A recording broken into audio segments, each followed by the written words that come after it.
Ah, come on. I'm the one using the car. You? How about you walk home, huh?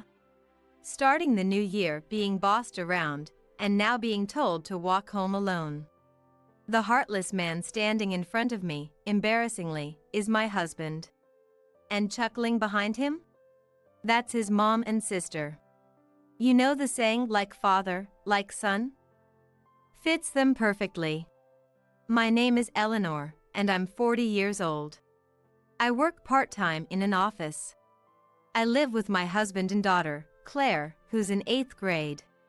Raising a child goes by in a flash. It feels like just yesterday Claire was a little girl. She's going through a rebellious phase now, but she's a sweet girl who helps around the house when I'm not well. I met my husband, Daniel, at work. It was a typical office romance. Daniel's not exactly a whiz at his job, but he's calming to be around. Wrapped in his big arms, winters used to feel cozy. But over the years, he's become just plain stifling. The reason being, for heaven's sake, how long have you been doing housework for us? She hit me with the spatula she was holding. Hey, it makes me feel like I'm not joking around. I clenched my teeth and held back. Because the one attacking me is Daniel's mom, my mother-in-law. We've been at odds since we got married. In her traditional family, family gatherings happen frequently for holidays and ceremonies. Each time, mother-in-law would scold me. You're the wife of the eldest son, act like it.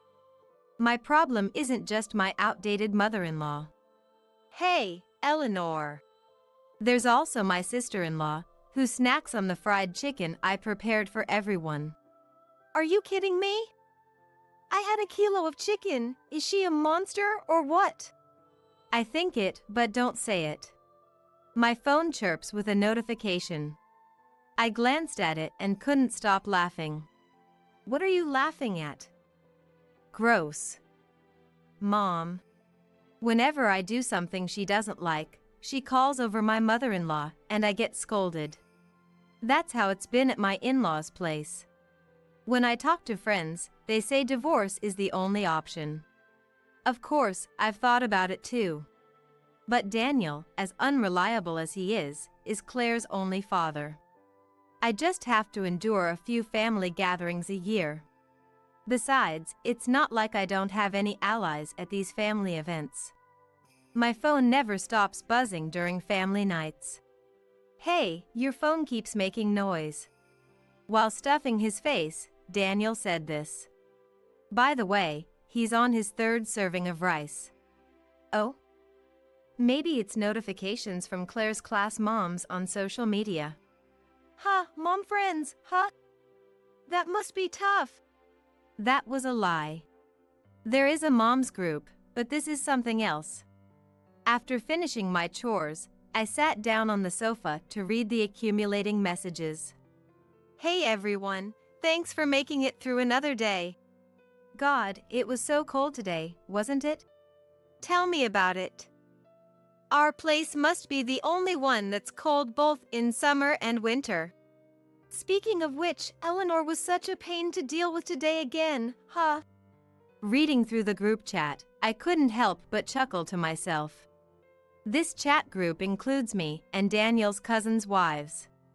While my issues with my mother-in-law might be on the higher end, it turns out the other wives have their share of grievances too. We instantly clicked and became close. Initially, we vented over the phone, but ever since we all got smartphones and joined social media, we've taken to griping here. By the way, while chatting with my sister-in-law, I received a notification. Eleanor, heads up. Your sister-in-law's zipper is down. I couldn't contain my laughter. And yes, sister-in-law's zipper was wide open.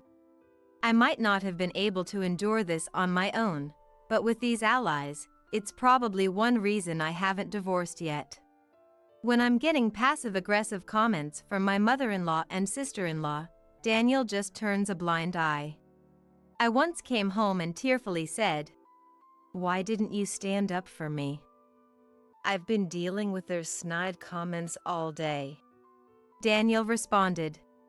You're overreacting. It's not a big deal, really. Be stronger. What's for dinner?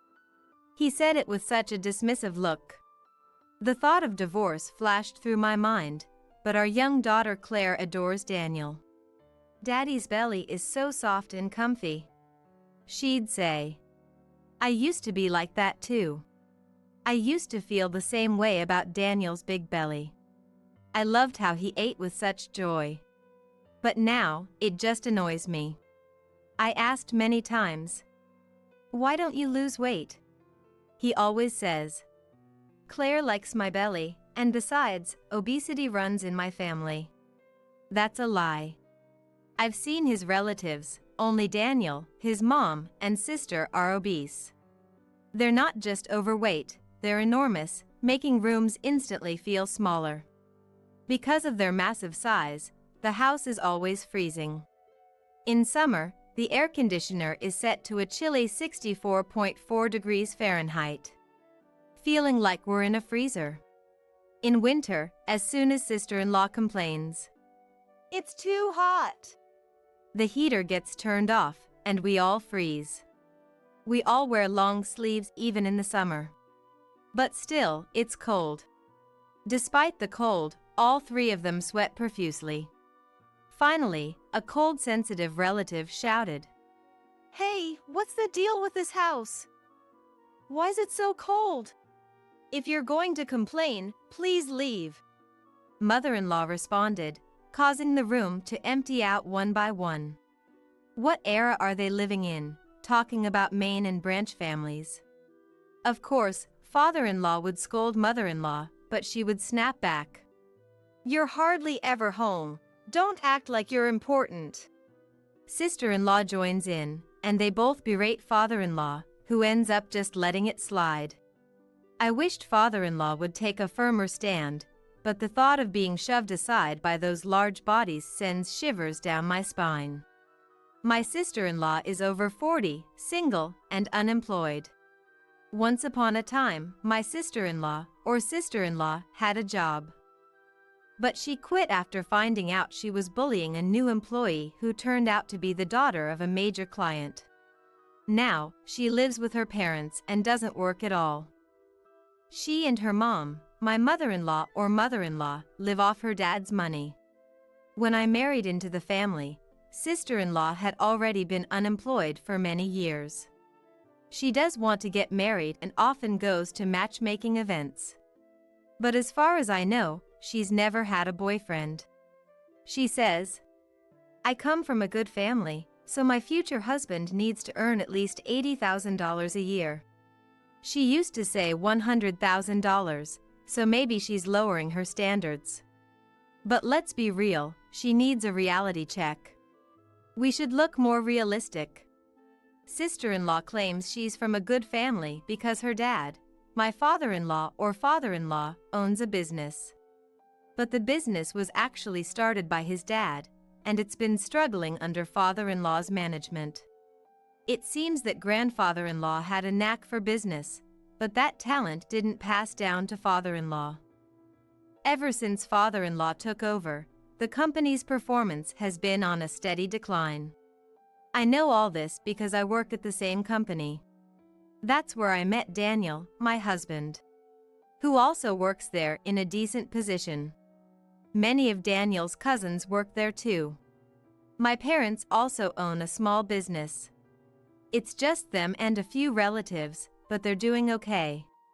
They had me late in life and have always treated me like a treasure. Now they adore our daughter Claire, who prefers my parents over my in-laws. Mother-in-law doesn't seem to like that.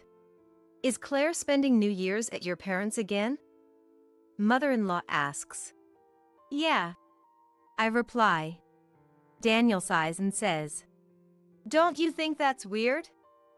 Normally, people spend New Year's with their paternal family. Then he says something unforgivable. Well, your parents are old. They don't have much time left. I said such a terrible thing. It's true, my parents are nearing 80, much older than Daniel's. Daniel's parents, who married young, are quite a bit older than him. But they're still spry and sharp as tacks. When I once asked them, "Isn't it time to enjoy your golden years?" "We just want to buy things Claire loves. Seeing you and Claire happy is our joy. Every time I visit home, Mom always gives me some money." Daniel laughed and belittled my precious parents. "What did you just say? Don't you know the difference between what's okay to say and what's not?" When I angrily retorted, Daniel said, "Fine, fine. I'm the bad guy, as always. If you're going to be like that, we might as well divorce." Then he stormed out of the house. The nerve of him. He better be prepared. The following year, on New Year's Day, my parents came to pick up Claire. "Take care, see you later," I said to them. Claire seemed happy to see my parents and said, "I'll let you know how it goes," before leaving. It was refreshing to see Claire smile after a long time of her looking downcast. Even though my parents had come over, Daniel didn't even bother to greet them. What a rude guy.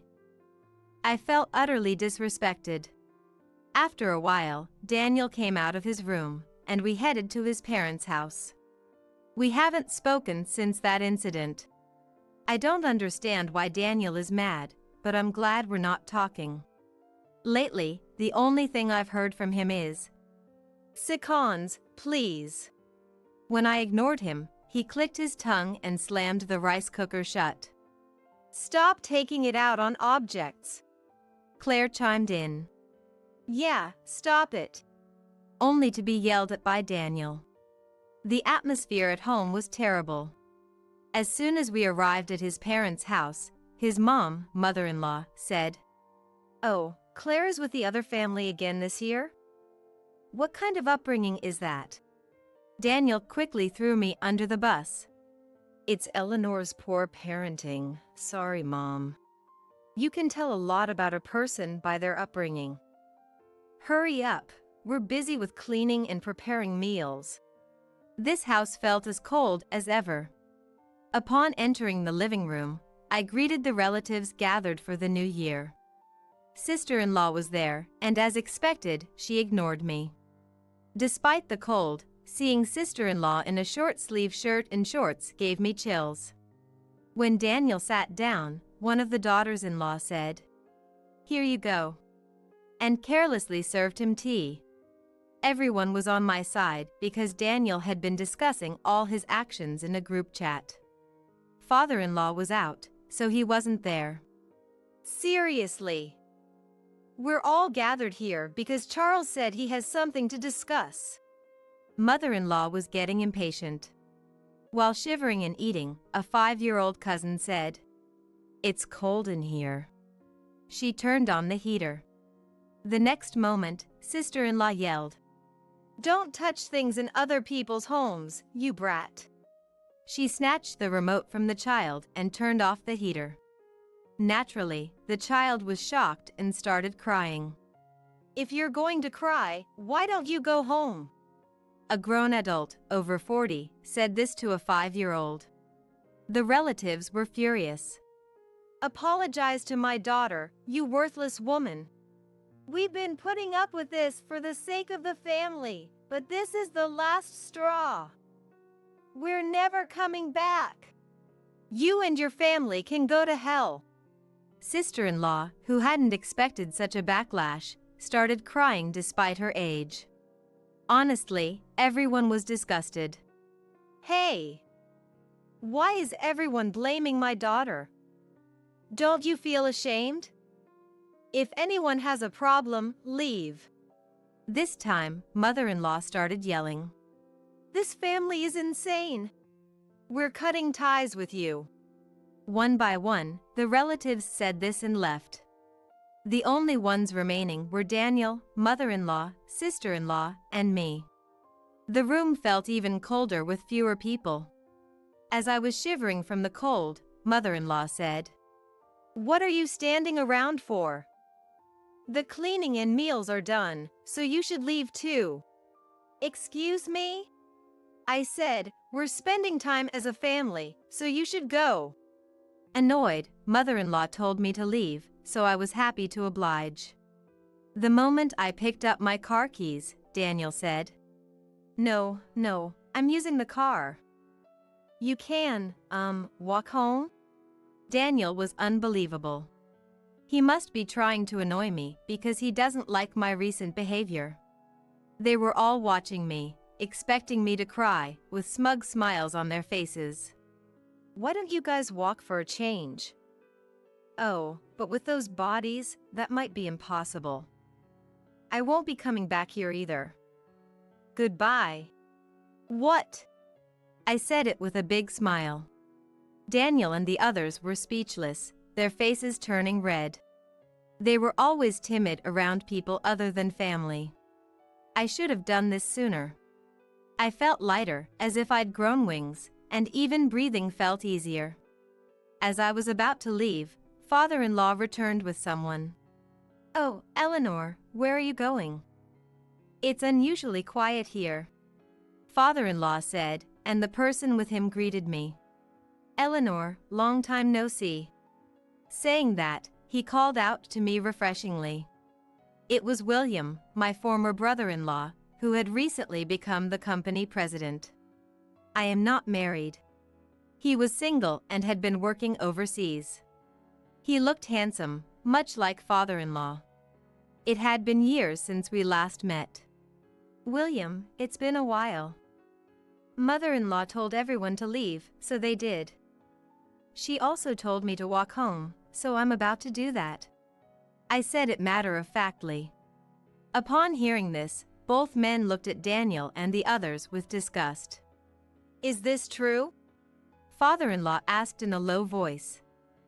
Mother-in-law tried to defend herself. Well, everyone was blaming her. Don't you find your daughter cute? Cute? This freeloader? She's just getting fatter. Are you all planning to become sumo wrestlers?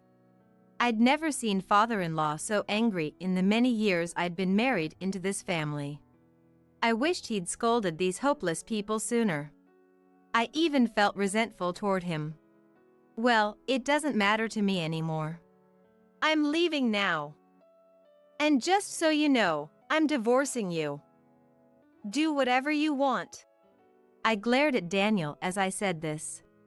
He glared back, clearly unhappy. Eleanor, I'll drive you. Get in the car. Father-in-law offered, but I declined. I'm fine. My ride is already here. I opened the front door to find my parents and Claire waiting to pick me up. I had decided today to tell Daniel about the divorce, and I had already talked to Claire about it. When I told Claire we were getting a divorce, she hugged me, tears in her eyes, and said, Really? Living with Dad has been so hard. He hugged me while shedding tears. Seeing Claire, Daniel desperately said, Claire, you'll live with Dad, right? You love Dad. Claire started crying and said, No way. After Dad takes a bath, there's hardly any hot water left. And he eats like a pig. Plus, Grandma said. After saying that, Claire burst into tears. Claire had told me various things when I informed her about the divorce. Grandma called me a failure. I couldn't believe it. That's not something a grandmother should say to her granddaughter. Mother-in-law looked guilty. And then this. Claire then showed me a photo of mother-in-law and sister-in-law shopping, their cart filled with meat and snacks. Some local overweight mom and kid are always blocking the aisles and being rude to the staff. So annoying. Those words were posted on social media by someone with no consideration. Claire's school caught wind of it. Thankfully, no one knew it was about her grandma and aunt, but the fear of being found out made every day stressful for her. Seeing Claire cry, Daniel finally seemed to grasp the gravity of the situation and fell sister-in-law. It was too late for realizations now. We're handing over the family business and moving to the countryside. We've always loved gardening, and we're looking forward to enjoying our retirement. Eleanor and Claire are coming with us, so it should be a happy time for all of us. When Dad shared this with the in-laws, "Moving?" Daniel's eyes widened in surprise. Of course, he was surprised. No one had told him anything. When we told our parents we were divorcing, Dad shared this plan with us.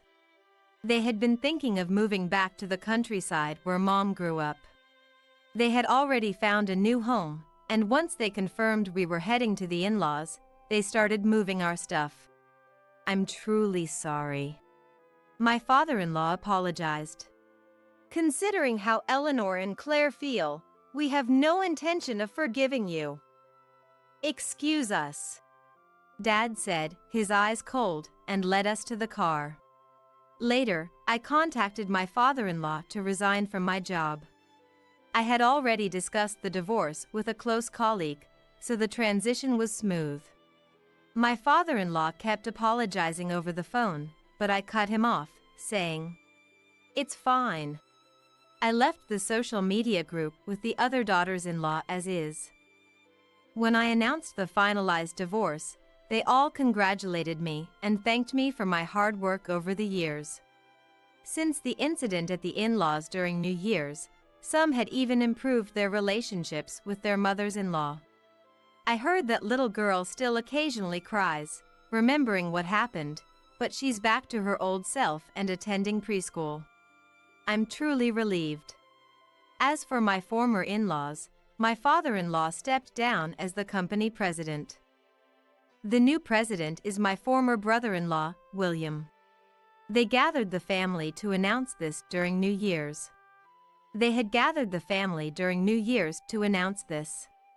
Daniel protested. "I'm the eldest son, you know." But Daniel had been taking liberties at work, leaving early and coming in late, all because he was the boss's son. It was exhausting to keep covering for him. His lackadaisical attitude towards work meant his department's performance was poor. Frustrated both at home and work, my former father-in-law consulted with my former brother-in-law.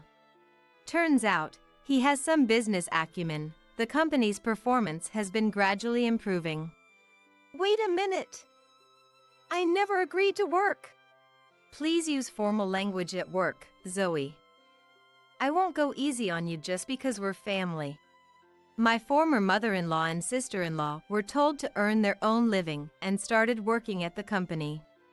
Daniel was transferred, and all three were assigned to sales. Daniel, who had been so sure he'd be the next president, was demoted to a regular employee. For someone as prideful as him, this must be the ultimate humiliation. Honestly, it serves him right. It seems that he walks a lot every day and works desperately. According to a former relative who happened to see them, all three of them seem to have lost weight. Seems like it's been a good diet for them. Much better than staying cooped up at home. My former mother-in-law and sister-in-law, who used to be so close, are now constantly fighting, probably due to stress from work. I'll never forgive my former in-laws, but they've caused trouble for so many people. They should spend the rest of their lives making amends. As for us, we've moved to the countryside and are living peacefully. Claire, who was initially anxious about going to school, now says, "Mom, can I bring a friend home next time?" With a smile. I recovered to the point where I could say that with a smile. I was fortunate to find a full-time job quickly, so we're managing. My parents, who live with us, have rented a small plot of land and are busy growing various vegetables. The cucumbers we harvested this summer were delicious. I failed as a mother for not noticing Claire's pain. I intend to keep the lines of communication open with my family, holding the feeling of making amends to Claire in my heart. I plan to say what needs to be said and even have plenty of arguments.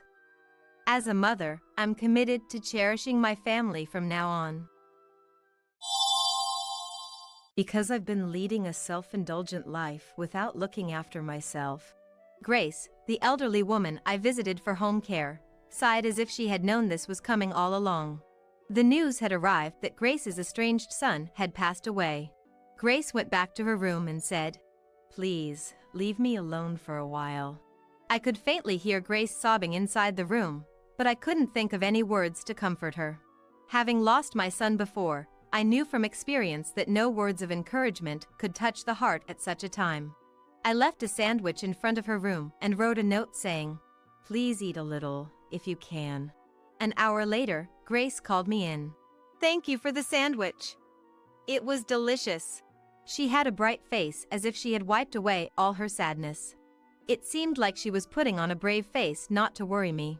Grace, with her usual calm expression, said, "Chloe, I hate to ask, but could you go to the office and submit the death certificate for my son? It's hard to get around in a wheelchair." "Understood, I'll take care of it."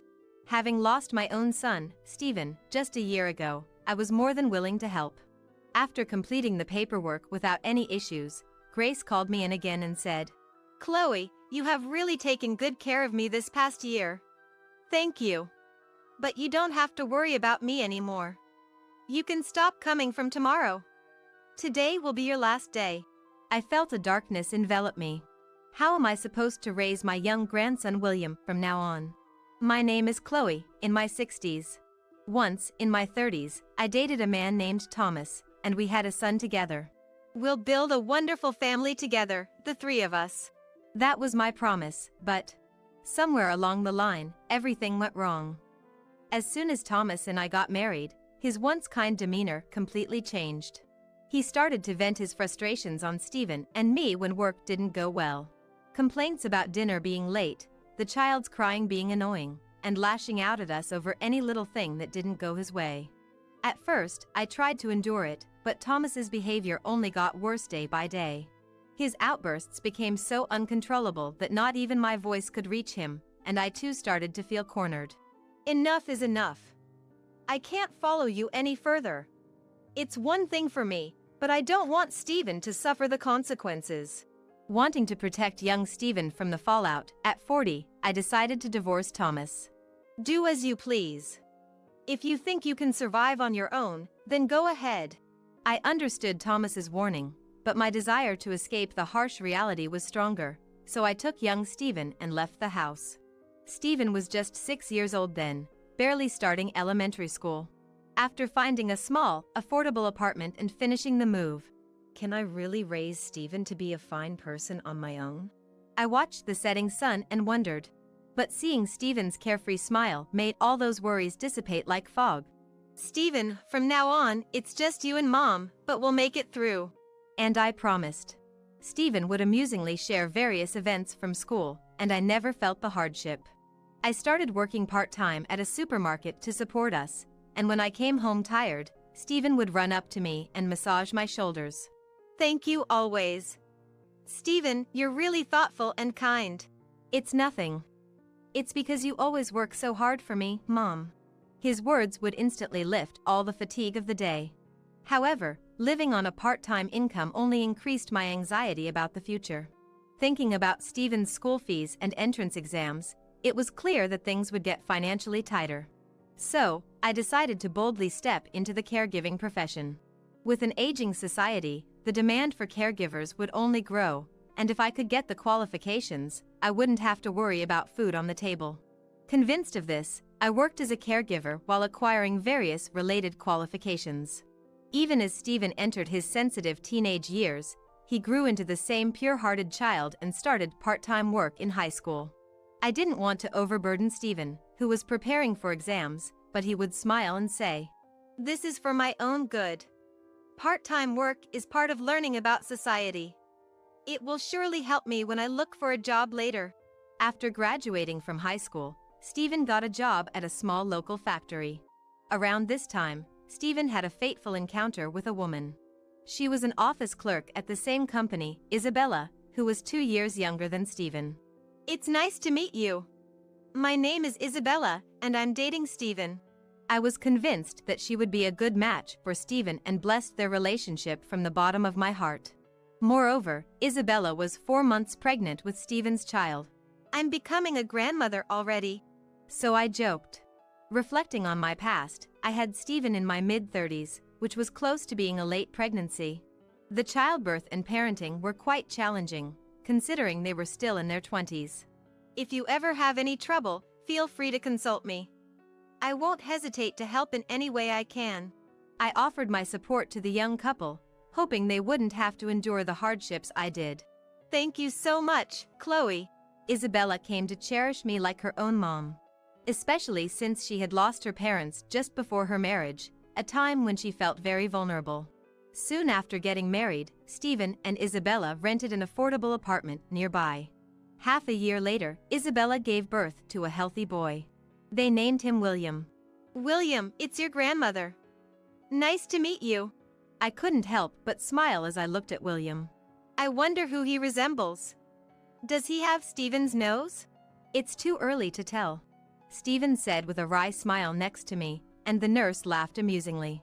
Following the birth, Isabella decided to quit her job and focus on raising her child. I can't be left behind. Wanting to support Isabella in any way, I spent my savings on baby supplies. Isabella was astonished when she returned home from the hospital. Wow, Chloe. When did you manage all this? She was so touched that she started laughing at the entrance. Steven commented with an amused voice. It seems like you're going to spoil the grandchild. I didn't mind what anyone said. Of course, Steven's child would be dear to me. Isabella, if you ever have trouble with childcare, call me anytime. I'll come running, I said earnestly, but Steven coolly retorted. You just want to see William, don't you, Mom? Caught me. I could only respond with a wry smile. When William turned 3 and began to walk and talk on his own, Isabella started working part-time to support the family. During weekdays, she would leave William at a childcare center and pick him up in the evening after her part-time job. To lighten her load, I eagerly took on the role of babysitting William on weekends. As I played horseback rides with William on my back. Don't get too carried away. You're not young anymore, you might hurt your back. Don't treat me like an old lady. I still feel young at heart. I need you to stay healthy for me, Mom. At least until William grows up and gets married. Steven's roundabout way of showing care deeply touched me, despite my aging body. 5 years had passed since Steven and Isabella's marriage. One day, Steven approached me with an unusual seriousness. Mom, there's something I want to ask of you. Never having asked for anything from his parents before, Steven's request made me nervous. What's with the formal request? We've been married for 5 years now, and we thought it might be nice to go on a trip just the two of us, to relax for a bit. Relieved by his explanation, I responded. So you're asking me to look after William while you're gone? Is that it? Would that be okay? You've finally become a bit more childlike. You never used to rely on your parents. Hey, I'm 27 years old now. Calling a 27-year-old adult childlike is a bit much. Although Steven complained with a strong tone, his expression was smiling. Sure, go on your trip.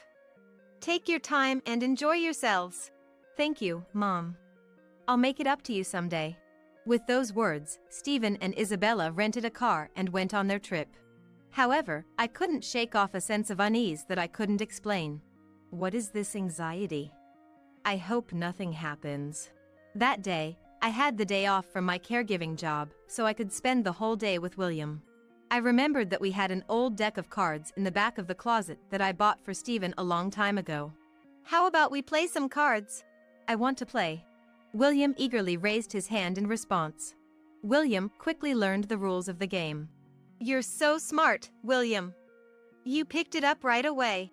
It's boring to play alone. I want to play with Dad and Mom next time. By 9 p.m., even the energetic William had tired himself out and dozed off on the couch. You'll catch a cold sleeping there, I said as I picked him up and carried him to the futon in the bedroom. When did William get so heavy? I used to be able to lift him so easily. I was reminded once again of how quickly children grow.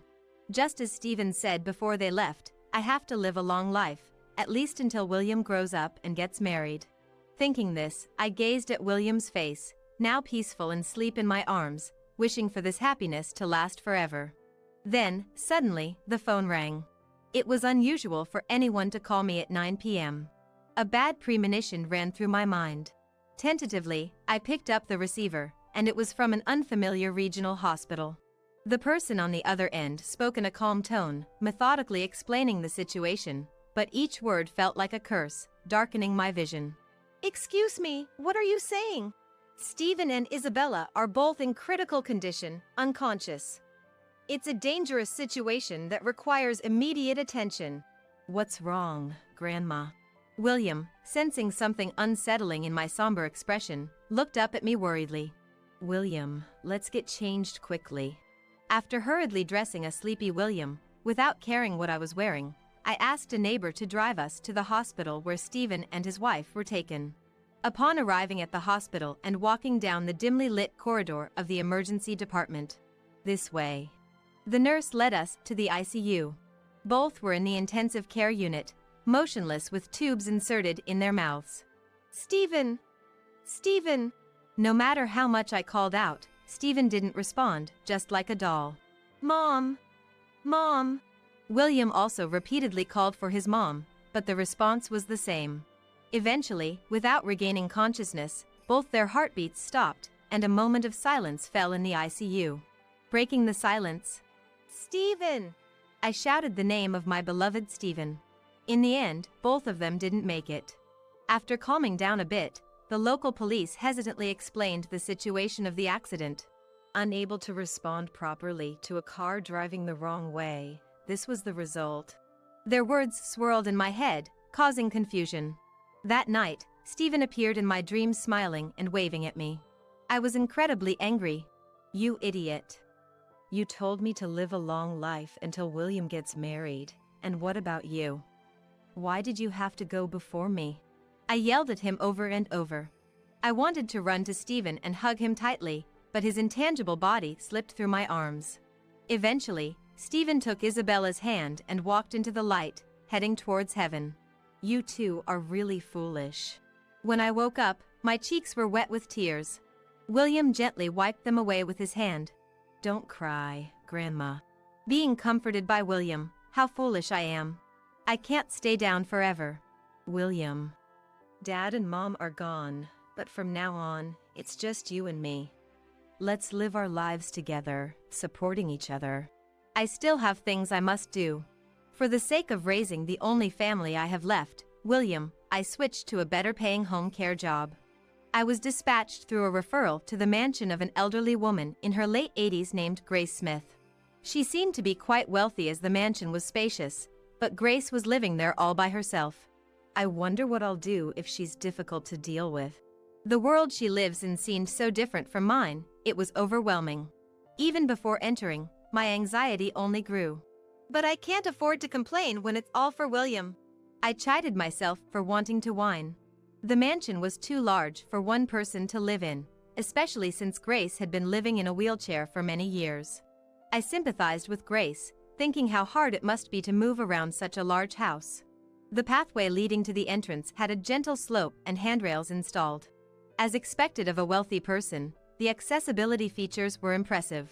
When I rang the doorbell and introduced myself as a caregiver, a dignified elderly lady greeted me with a warm smile. Welcome. I am the owner of this house, Grace Smith. Nice to meet you, I'm Chloe. Your garden flowers are beautiful. I complimented the splendidly blooming flowers in the flower bed as a greeting. I was advised by a senior caregiver that it would be good to start the conversation from there, assuming she had a strong interest in flowers. As I hoped, Grace's face softened even more with a gentle and kind expression. Oh, I'm delighted to hear such words from someone as young as you. Although I felt a bit resistant to being called young, I graciously thanked her. Grace was never arrogant. She treated me rather like a family member, which made me feel at ease. From the first time we met, I didn't feel like you were a stranger. I wonder why. Is it because of your name? My name, Chloe? Long ago, it was the name of a woman who had a connection to me. Sorry for the unnecessary story. No, it's fine. Then, as we spent time drinking coffee, we gradually started to share stories about our lives every day. Grace's husband had passed away from an illness a few years ago, and she had been living alone in a wheelchair since. Do you have any other family? Grace looked sad as she responded. I do have a son, but he only comes by when he's short on money. It's boring to talk about this with you. I didn't know how to respond, so I just smiled awkwardly. What about your family, Chloe? I had a son, but he recently passed away in an accident. That's terribly sad. There's no greater sorrow than losing a child. Grace squeezed my hand gently to comfort me. Fortunately, I was blessed with a grandson, William.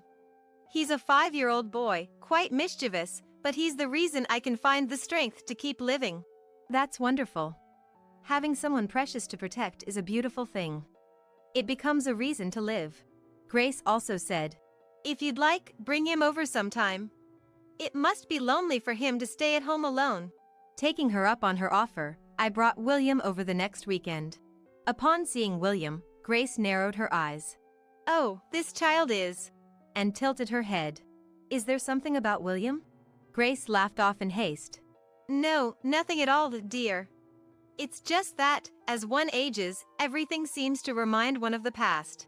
I was curious about Grace's remark, but she didn't seem inclined to elaborate. What's your name? William. Nice to meet you. How admirable. What's your dad's name? Stephen. And your grandfather's name? William, looking puzzled, shook his head and then looked at me. William didn't know anything about his grandfather, and I had never told him anything, so he couldn't answer. I'm sorry, Grace. I've never talked to him about his grandfather. Grace smiled. I'm sorry for asking such strange questions, she said, gently patting William's head. A year after I started caring for Grace, news arrived that Grace's estranged son had passed away. Because I've been leading a self-indulgent life without looking after myself, Grace murmured with a sigh, as if she had known this was going to happen from the start. But when she returned to her room, please, leave me alone for a while. I could faintly hear Grace sobbing inside, but I couldn't think of any words of comfort to offer. Having lost my son before, I knew from experience that no words of encouragement could reach the heart at such a time. I left a sandwich in front of her room. Please eat a little, if you can. And wrote a note saying. An hour later, Grace called me in. Thank you for the sandwich. It was delicious. She had a face as if she had wiped away all her sorrow. It seemed like she was trying not to worry me. Grace, with her usual calm expression, said, Chloe, I hate to ask, but could you go to the office and submit the death certificate for my son? It's hard to get around with these legs. Understood, I'll take care of it. Having lost Stephen just a year ago, I readily agreed to help. Several documents were needed to submit the death certificate. When I went to the office reception to prepare each document, I discovered an unexpected truth. The deceased son's name was listed as Thomas Smith, a name I couldn't possibly forget, the name of the man I once loved. Stephen's dad, and William's grandfather. How could this? How could this? Learning this shocking truth, I suddenly cried at the reception, bewildering the staff. Are you all right? Can we help you? Trying to appear calm, I ended up with a forced, awkward smile. Struggling to stand up straight, my vision blurred, and I fainted. When I regained consciousness, I was lying on a bed in the office's medical room. I'm sorry for the trouble. Thank you. I hastily got up, overwhelmed by apology and embarrassment. Please, don't overdo it. It's tough losing a loved one. I thanked the staff repeatedly, gathered my things, and immediately returned to Grace's house. Seeing me burst in, Grace looked startled. Chloe, what's happened to you? You look so scared. I glanced at my reflection in the mirror. Despite not being angry, my expression could easily be mistaken for fury. Grace, your son's name was Thomas Smith, wasn't it? Yes, that's right. What about it? I swallowed hard, then took a deep breath before replying. Thomas Smith was my ex-husband. Oh. Grace let out a gasp of shock upon learning this fact. So, Chloe was really you. Tears began to well up in Grace's eyes. She then shared a truth she had kept hidden in her heart. Thomas had clashed with his wealthy father and left home right after dropping out of college. Since then, he had been estranged from his family, only starting to visit his mother after his father passed away. During that time, Thomas and I met and I became pregnant with our first son, Stephen. But when I suggested that Thomas should at least greet his parents, "There's no need. I'm not showing my face at that man's place," he stubbornly refused, so I couldn't say anything more. As a result, I never met my in-laws before divorcing Thomas. Grace mentioned she had suspected when she heard the name Chloe, as I had returned to my maiden name, but she wasn't sure. I also hadn't imagined that Smith, a common surname, could be my ex-husband's family. After completing the death certificate without any issues, Grace called me again. "Chloe, you've really helped me a lot over this past year. Thank you. But you don't have to come from tomorrow. Today will be your last day." The sudden notice of termination made me feel as if the ground had disappeared beneath me. How was I going to raise young William now? Sensing my unease, Grace smiled kindly as usual. "Oh dear, please don't misunderstand. I'm not saying this because I've come to dislike you." I tried desperately to understand Grace's true intentions. "It might be presumptuous to ask, but if you're willing, Chloe, would you consider living with me? William too, of course." Tears welled up in my eyes as I finally grasped Grace's intent. "I don't mind, but are you sure?" "Good or bad, you're family. And family should live together." "Hey William, do you remember the grandma we met before?" "Yeah, I remember. Grandma Grace was very kind." "That grandma is your grandfather's mom, your great-grandma." William tilted his head, seemingly puzzled by the concept of a great-grandma. "Grandma Grace said she'd like us to live with her, the three of us. What do you think?" Without hesitation, William exclaimed, "Yay! I love that grandma too." And so, William and I began our new life living with Grace in her mansion. As William grew, he began to resemble Stephen more and more. "William is getting so big. Watching him reminds me of Thomas as a child," Grace said, watching William with a loving gaze. "Grandma Grace, let's play cards together." "Let's do that. We can eat some cookies too." Perhaps it's the blood connection, but William has grown quite fond of Grace. With this strong family bond, I felt confident going out to my home care visits, knowing William was in good hands. To ensure I see William's happiness with my own eyes, I knew I had to stay healthy. On the anniversaries of Stephen and Isabella's passing, Grace, William, and I would visit their graves. "Stephen, Isabella, William is doing well in school. He even won first place in a marathon recently. Isn't that great?" And then, "I wish I could have met Stephen while he was still alive," Grace said, standing beside me. The cemetery has become more accessible nowadays, with elevators installed throughout. Thanks to this, Grace could visit more easily in her wheelchair. "Now, it's Thomas's turn." "Chloe, are you sure?" I squeezed Grace's hand. "Thomas is an important family member who brought us all together. Without him, Stephen and William wouldn't have been born," I said, patting William on the head. "I know it might be selfish of me, but if you're okay with it, Grace, could we have Stephen and Isabella's remains moved to the Smith family grave?" Of course. We're family, after all. A chill seemed to pass through us as the wind blew. "Aren't you cold?" William moved closer to Grace, holding her hand. "Your hand is warm." "And your body is warm too." As we headed towards Thomas's grave, I pushed Grace's wheelchair forward.